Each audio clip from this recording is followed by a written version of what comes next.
c'est la fin de 2 Corinthiens. Bonjour, aujourd'hui la lecture de Corinthiens, chapitre 13, versets 1 à 13. Et on finit ce livre, cette lettre.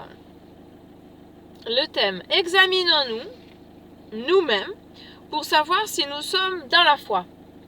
Travaillons tout temps pour la vérité et édifions les autres au lieu de chercher à les démolir. 13. 2 Corinthiens 13. C'est la 3e fois que je vais vous rendre visite. Toute accusation doit être réglée sur le témoignage de 2 ou 3 témoins.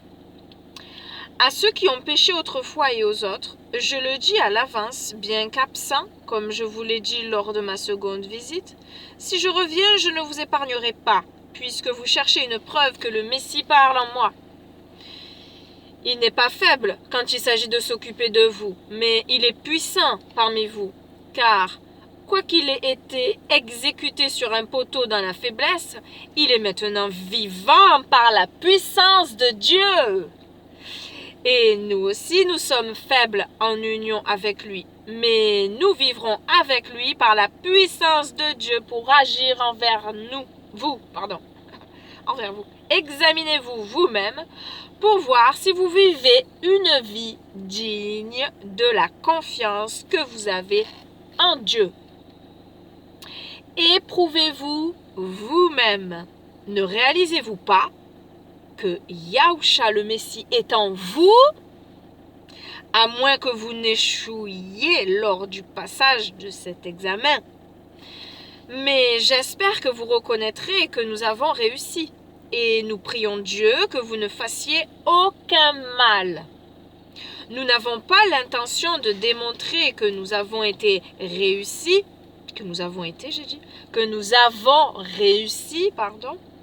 mais ce qui nous importe, c'est de vous voir pratiquer ce qui est juste, même si nous semblons avoir échoué. Car nous ne pouvons pas agir contre la vérité, mais nous ne pouvons qu'agir par elle. C'est pourquoi nous nous réjouissons lorsque nous sommes faibles et que vous êtes forts. En effet, nous prions pour que vous deveniez parfaits. J'écris ces choses étant loin de vous, afin que lorsque je vous rendrai visite, je n'ai pas à m'occuper de vous avec sévérité selon l'autorité qui m'a été donnée par le Seigneur, car il me l'a donnée pour édifier, non pour détruire. Et maintenant, frères, shalom.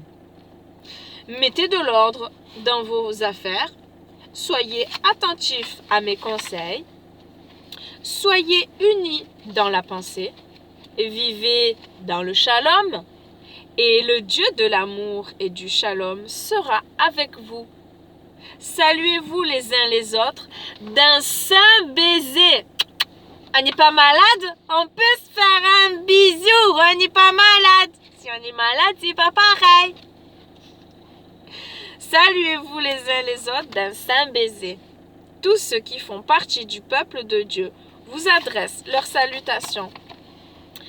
Que la grâce du Seigneur et Yahushua le Messie, l'amour de Dieu et la communion du Roi Hakodesh, du souffle saint, du souffle sacré, soit avec vous tous. Fin. Et après, ça va être Galates.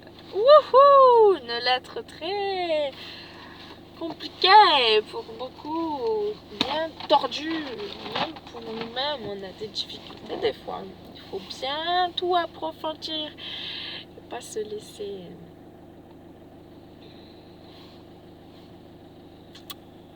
aller à la va-vite en tordant les Écritures. Aïe, aïe, aïe. Merci Seigneur pour ta parole.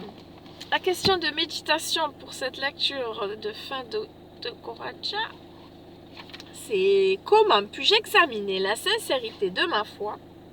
Comment travailler pour la vérité et édifier les autres au lieu de les démolir?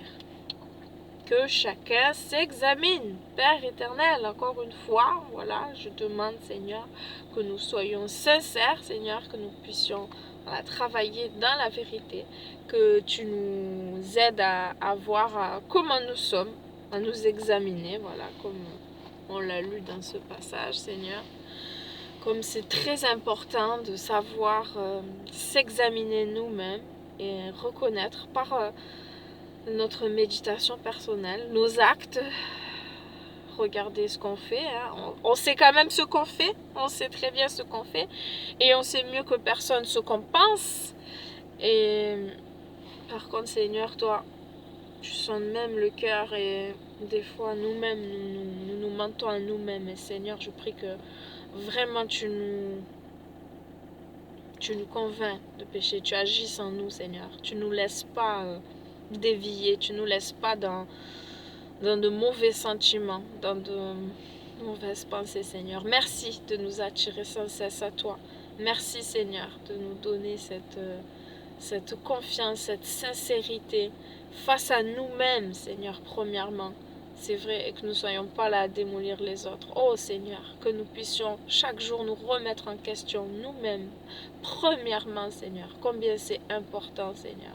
Le changement vient d'abord de nous-mêmes, chacun. Merci, Seigneur. Et merci pour toute la grande famille de Dieu que tu nous donnes, qui peut être une source d'encouragement et aussi de réconfort et parler de ta part comme Paul l'a fait, nous reprendre, nous corriger. On a besoin, Seigneur, de ta parole, de ta présence dans nos vies. Tous, Seigneur, nous avons besoin de toi. Merci encore pour le souffle de vie que tu as accordé à chacun de nous ce matin, Seigneur. Toi qui fais battre nos cœurs, toi qui permets que nous soyons cette âme vivante encore, Seigneur. Et nous sommes là, c'est pour mieux faire.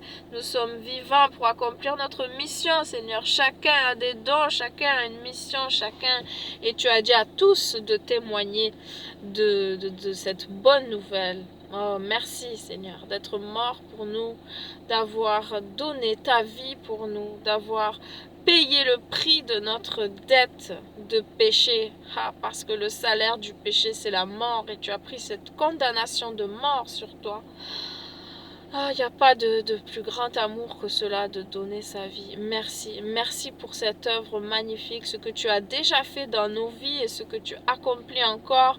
Il y a un combat spirituel, Père, ouvre nos yeux sur cela, que nous soyons actifs avec toi, Seigneur, et que surtout nous ne soyons pas rebelles, mais que nous te laissions agir, Seigneur, que nous soyons dirigés par toi dans ce que tu fais pour nous, qu'on marche dans le même sens, Seigneur, non à contre-courant, non à retarder ton plan, Seigneur, parce que souvent c'est nous-mêmes par nos actions qui retardons. Tu nous donnes le libre arbitre, combien c'est important, Seigneur, de se remettre en question et de ne pas dire non mais je suis là où Dieu veut que j'en sois. Non, Seigneur, tu veux le meilleur pour nous. Est-ce que nous avons le meilleur? Est-ce que nous sommes devenus à la stature parfaite? Non, encore non. Donc nous avons un travail à faire. Nous devons travailler avec crainte et tremblement, nous dit ta parole.